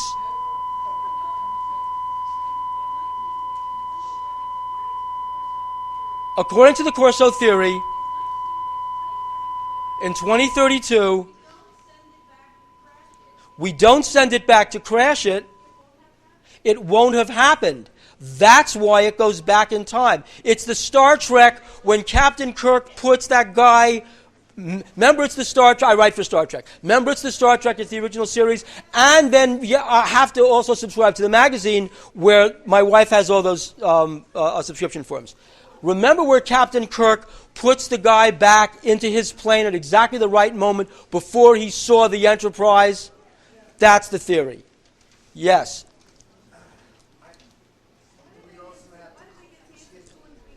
Okay, you know what? You're right. And you're from Long Island, so I know the accent.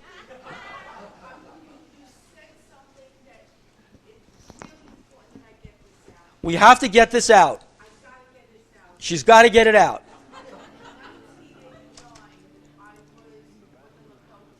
In 1989, the speaker was with the Lakotas. And she was given a message that's, because they can't hear you, that's the same thing that I'm saying, which is? We can't hear him. White man is working on one timeline. You must bridge over and understand the integration. And when you're able to do it, and I hear what I'm saying. Go ahead, say it. They brought me back. You. They brought me back, and I witnessed it. And I'm being very honest. And as somebody who worked with me, I know what I saw, I know what I experienced, and I know that I came back.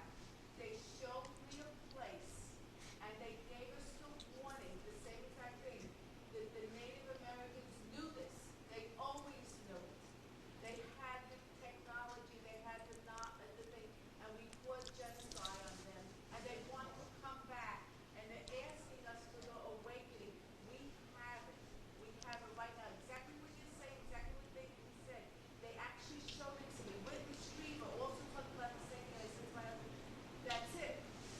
Can you hear this? I mean, I don't know if you can you all hear that? So if and you want to work with someone who can help you go back to that moment? I went back. You went back. Okay, and they gave information, exactly the same thing they did. Yes, we could use the spacecraft, but the Native Americans knew they did remote viewing. They knew exactly how to cross, like you're talking about the liberals. They showed it to us, they experienced it. They said, in the future, you will come back to us. You know that what you're saying about the Native Americans having that, let's call it technology for want of a better term. I mean, it's technology is loosely speaking, right? George Norrie and I are writing a book for Tor Forge called A Worker in the Light, specifically about shamanism and the relationship of shamanism and the ability of ancient cultures, non-Western, non-linear cultures, to traverse different dimensions where there is no concept of linear time and physical space. And so we're writing this book, so I'd love to talk to you later. They were laughing at me. They said, white men sit on get you do all your magic, your play, spend all your billions of dollars and everything else. If you would just allow us to sit in this circle and be with us and to share the ancient knowledge we have, we're waiting for you. They were waiting for the white men to give up the ego, as they would say, and come and be part of it.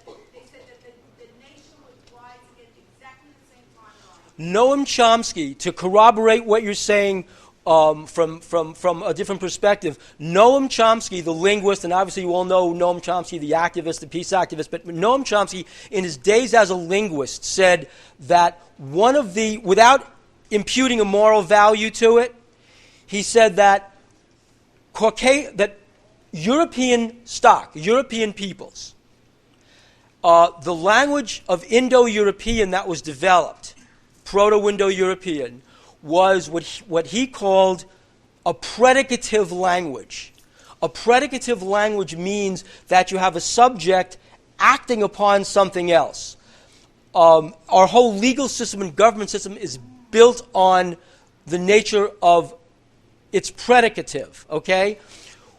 Predicative, he said, arises out of the asymmetry of the human brain, that you have something holding something else. And that's the predicative nature of linear thought, of logical thought, and of language. When that interposes itself upon a non-predicative culture, what you have is a clash, and the ability of that culture to use non-logical means to arrive at conclusions is altered. And hence, if that can be seen as the problem of North America, then that's one way of looking at it.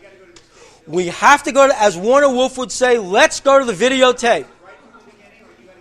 Ron, did you cue this? Okay, roll tape.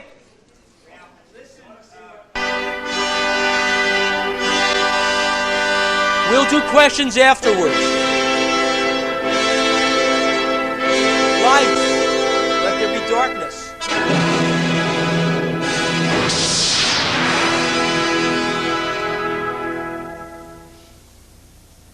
Is there life elsewhere in the universe?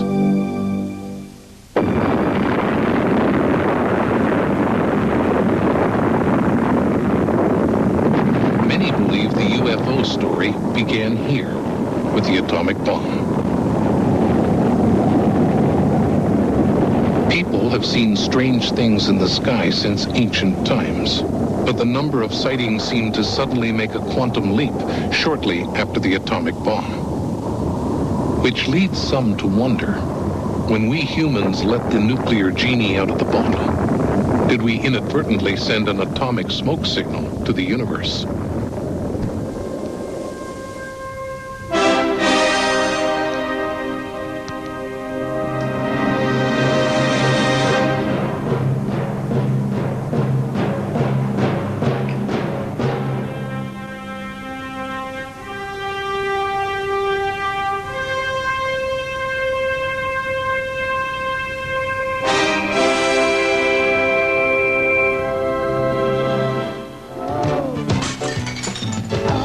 What is it that makes a city stand out in the history books? Is it location, or is it the events and colorful characters that have become a part of the American folklore that draws attention to places that would be otherwise overlooked? Who would remember Tombstone, Arizona, if Wyatt Earp, his brothers, and Doc Holliday hadn't paid a visit to the OK Corral? Menlo Park, New Jersey would be nothing more than another small town if Thomas Alva Edison had chosen another area to light up with his genius. And Plymouth, Massachusetts would have been just another East Coast town with a little rock if it wasn't for the Mayflower. Some areas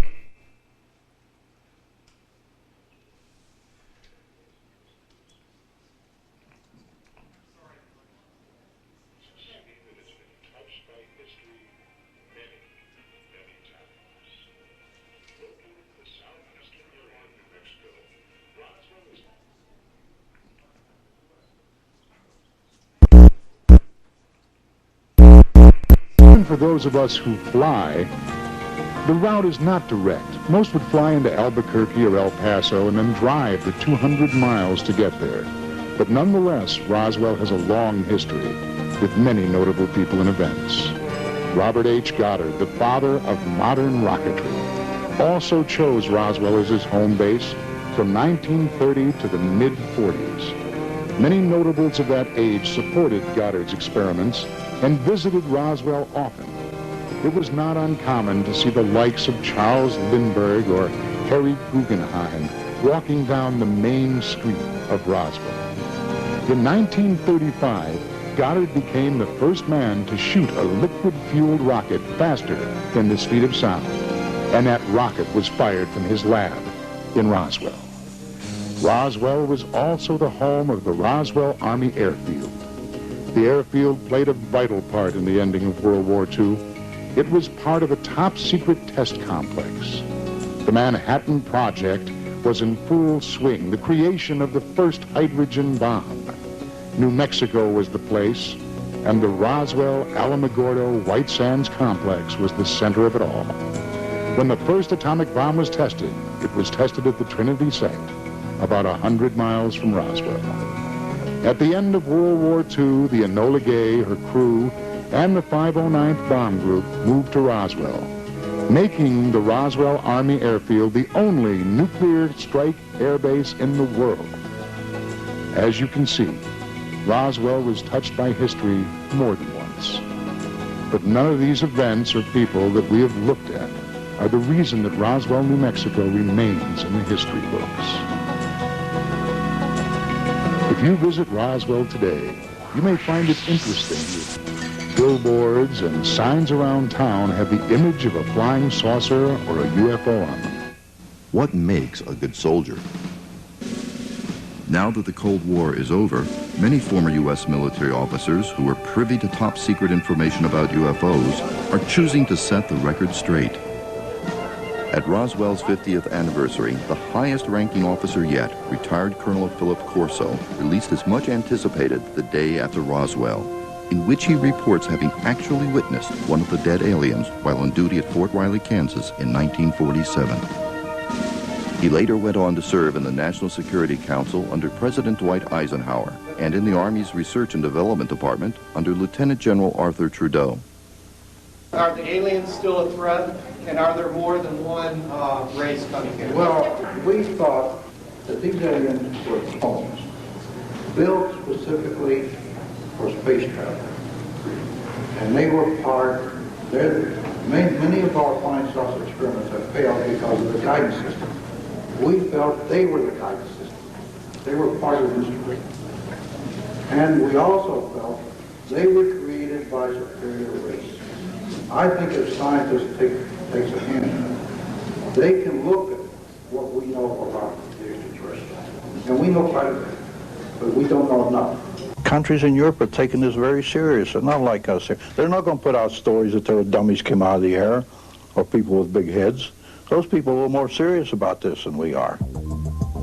Retired Colonel Philip J. Corso, a member of President Eisenhower's National Security Council and former head of the Foreign Technology Desk at the U.S. Army's Research and Development Department, recently came forward to reveal that he led a double life while in the military.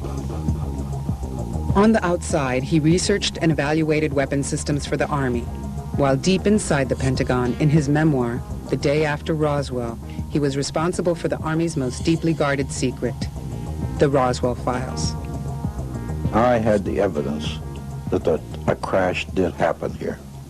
Stalin gave orders to get this information that came out of Roswell to some of his top scientists and agents. That order went out. And we knew that in the special intelligence that I was in the Pentagon, which was very closely held. KGB trying to penetrate that, but they never did. According to Corso, the military seeded the industrial complex with components discovered in the wreckage near Roswell. He says that ultimately, these gave rise to today's integrated circuit chips, fiber optics, lasers, and stealth technology. The retired colonel recently made an appearance at the 50th anniversary of the Roswell incident. And when asked about criticism from skeptics, he responded. I asked him this, were you there with me? Were you part of this? Were you cleared? Did you have the clearances? They can't answer those questions. All they do is criticize with no evidence. The message in my book that I like to see is that the younger generation look at this and see what we did and see the help we got from outer space, and these beings exist. Give us information to the young people of the world in this country. They want to hear it. They want it. Give it to them. Don't hide it and tell lies and make stories. They're not stupid. It's their information. It doesn't belong to the Army or the Department of Defense. It's theirs. If it's classified, take the classification off and give it to them. Go. Go. Econ. Launch commit. Go.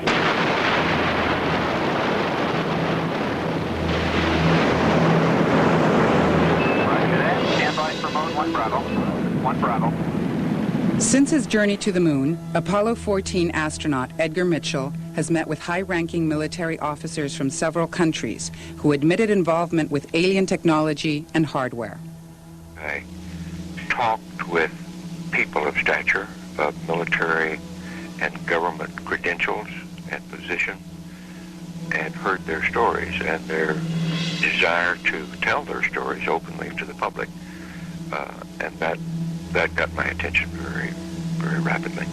The first-hand experiences of these credible witnesses that now in advanced years are anxious to tell their story, we can't deny that. And the evidence points to the fact that Roswell was a real incident and that indeed an alien craft did crash and the material was recovered from that crash site. In early July 1947, Corso was post-duty officer in Fort Riley, Kansas. There, he claims to have seen a body transported from an airbase in New Mexico. I went back and there was 5 crates there, like 5 or 6, I think it was 5. I lifted one up and here's this body there and floating in fluid. First I thought it was a child because it was small. Then I looked at this head and all. Right away, and this was only happened in a matter of seconds. Then I put the end back down, and the head was different, the arms were spindly, the body it was gray. So right at that moment, I figured, I don't know what this thing is. So like in intelligence business, I just better put it in the back of my head here and wait till maybe in the future I get corroboration so I can evaluate what it is. This is kind of a closed section here, if you will. So, Colonel Corso, if you'd like to step up, sir? Yes, sir. This might be best, sir. This is Bill Burns, my co-author. Well, the first thing I want to say, I was asked if I had anything to say. The book, we tried to write it as a truth as I lived it and saw it. I was very proud to say I commanded a combat battalion. I had 1,500 soldiers. Average age was 19 and a half. Those boys didn't panic. They fought the greatest armies the world has ever seen and defeated them and destroyed them. Those boys didn't panic. And the young people today are not going to panic. Let's tell them the truth. They want to hear it. They keep asking me, tell us the truth. Of course, for many years I couldn't talk. My own family, my son sitting back there, he criticized me. He said, 35 years you waited. You didn't say anything. That's right. I had an oath with the general until he died that I couldn't speak. And we had an oath among ourselves that we were going to talk about this. We succeeded in our mission. We failed in some things we were doing, but we succeeded in quite a bit. So about 3 years ago when the general died, my 3 little grandsons who were sitting back there, they came to me and they said, Granddad, what did you do during the war? So I figured, well, if nothing else, I'd better start writing and leave these little boys a legacy. Because I'm 82 years old now. And I started to write, and from that, this evolved. Because this is what the people and the young people want to hear. And I wrote this within mind, tell it to them. They're the ones who are going to carry on after us. They want to know. And I'll tell you, there's other people who can come forward. I've had phone calls already from friends of mine. But they will, at the right time, they'll start to talk. I had a lieutenant general friend of mine, we were colonels together. He called me and he said, Phil, I know when you headed the team on the mining atoms in the metals, and you had German scientists, I know all about that. And he knows about it. So people are going to come forward to start confronting it now that it's out. One interview yesterday, I was told that somebody called me a kook. I told them, well, I expected that. But I'll tell you one thing, First, let them challenge me personally if they will, if they have a way to do it. Number two, I told them, I'm in very good company. Let me name them. General Marshall believed, General MacArthur believed, even Jimmy Carter believed, Von Braun believed, General Trudeau believed, and I can go on and on. I'm in the great Canadian genius, Wilbur Smith. I had the privilege of talking to him quite at length. He died in 1962 of cancer. He knew all of them. And I told him, these people, I'm in good company. If these are all kooks, that's the company I want to stay in. Because these are reliable, good people who knew what they were doing. And that's part of the story of why this was done and why I wrote this. Now, if you don't have questions, I'll be glad to take questions. Yeah. Did you have any pressure from anyone in the military or government not to publish this book? No, not at all. In fact, I welcome pressure, but nobody. Colonel, what was the reasoning, and what is the maintained reasoning behind the government attitude toward keeping this a secret? Tell you the truth, I can't figure this out. I was on the White House staff. I was on the highest echelons. Why they do things like this, I don't know. I don't criticize the Air Force. I fought with them in Korea. I have a lot of friends in the Air Force. Why they hire us to make these decisions and put out this is the public should know this. Why is there such a fear for disclosure by other military personnel? I'm just, the gentleman, I don't know. Now, for security, in here is an appendix on Project Horizon. We did Project Horizon in 1959, is putting a military colony on the moon. Some of the best minds in the country worked on this. Von Braun and his German scientists worked on this. This was classified. It was secret. I declassified it under General Trudeau's authority. But when I started to write the book about 2 years ago, I wrote to the Corps of Engineers. And they sent me, I told them where it was and what it was, and they sent it to me. In fact, when I went to see Senator John Glenn, I had to give, he wanted a copy. This is only 50 pages in here. The actual report is 310 pages. The moon lander's in here. Mind, this was done in 59 and 60 and 61. And that was secret. I think you will see some of the marks on the secret. And I was one of the classifiers for the general. By discussing the crash of Roswell, there's other indications that there were a number of different crashes throughout Arizona and New Mexico during the same period of time. Do you know anything about those? Yes, I know something about those, and also you can expand that.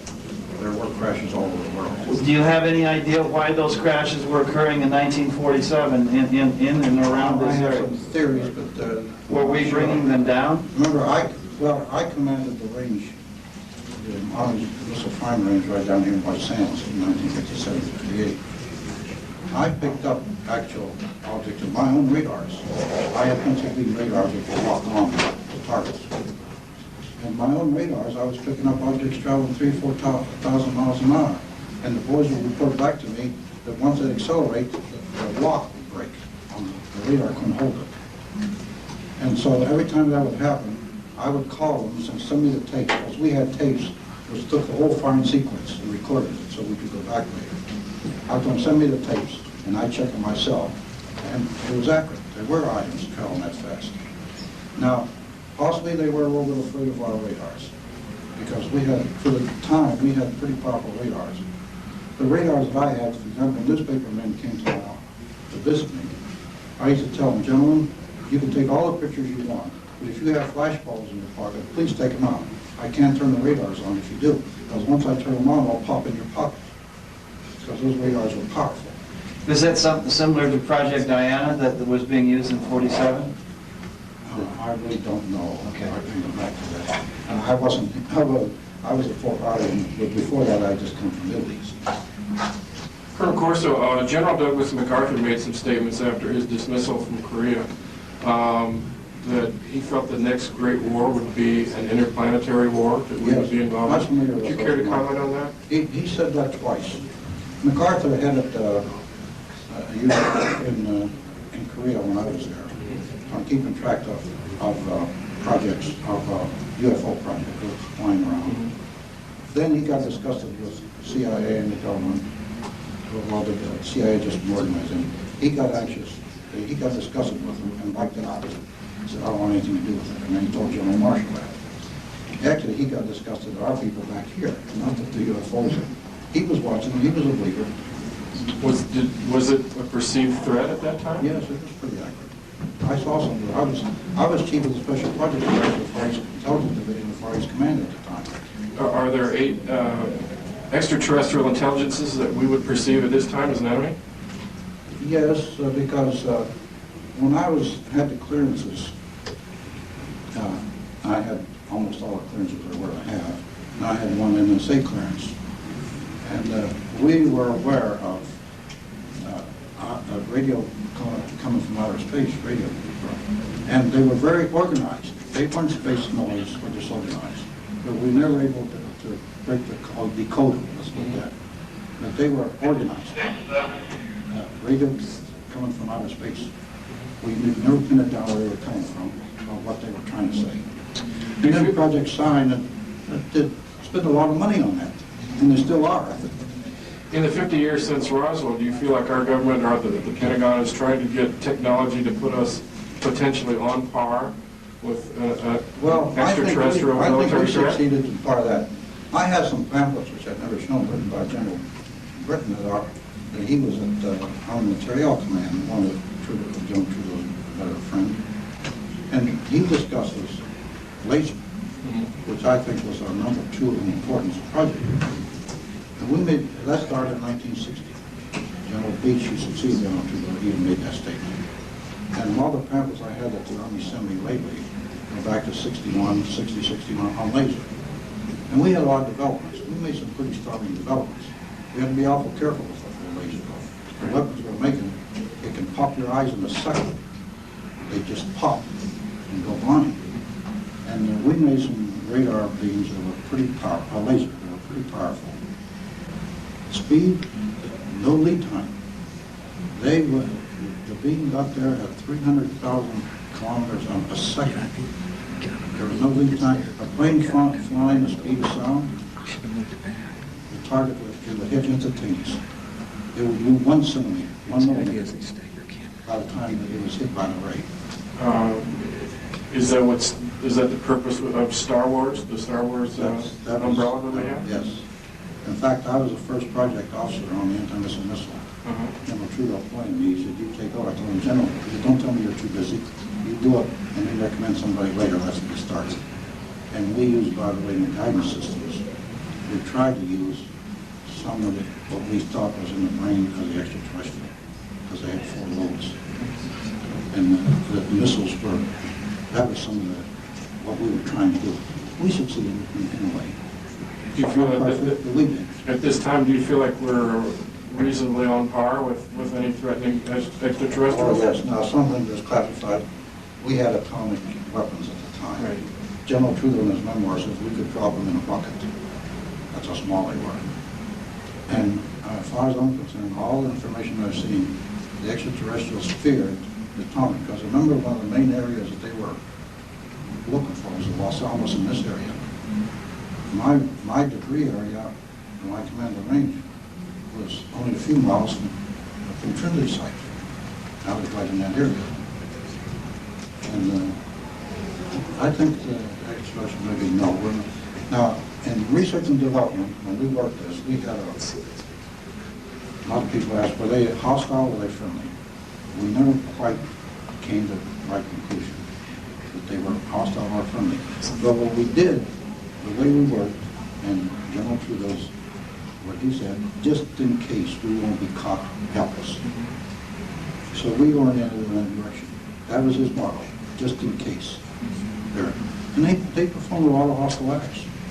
If you look at the record, there's a lot of people, and there were electromagnetism, a lot of damage, a lot of people were killed. Thank you. Yeah. Sir, could you tell us a little more about some of the hostile acts that you were aware of upon some of our pilots? Well, they fly close to aircraft, they down some aircraft. They went to Malmstrom Air Force Base, and a UFO flew over, and it deadened the guidance system in every missile we had there, which was our deterrent, the Minuteman missiles. Every guidance system, the same guidance system in every one was out of commission.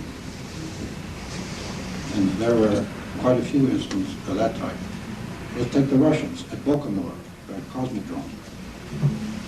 A UFO came over for 14 seconds. their steel towers fell apart. The welds and what was holding them together, all the rivets, just came apart. Like Wilbur Smith told me that what that affected, it destroyed the nuclear binding. And he was an expert on that. His government treated him. The whole guy, I always thought rotten. And this man was a genius as far as I'm concerned. I had one long session with him, and I was supposed to go up and see him in Maybar, in Lake Ontario. And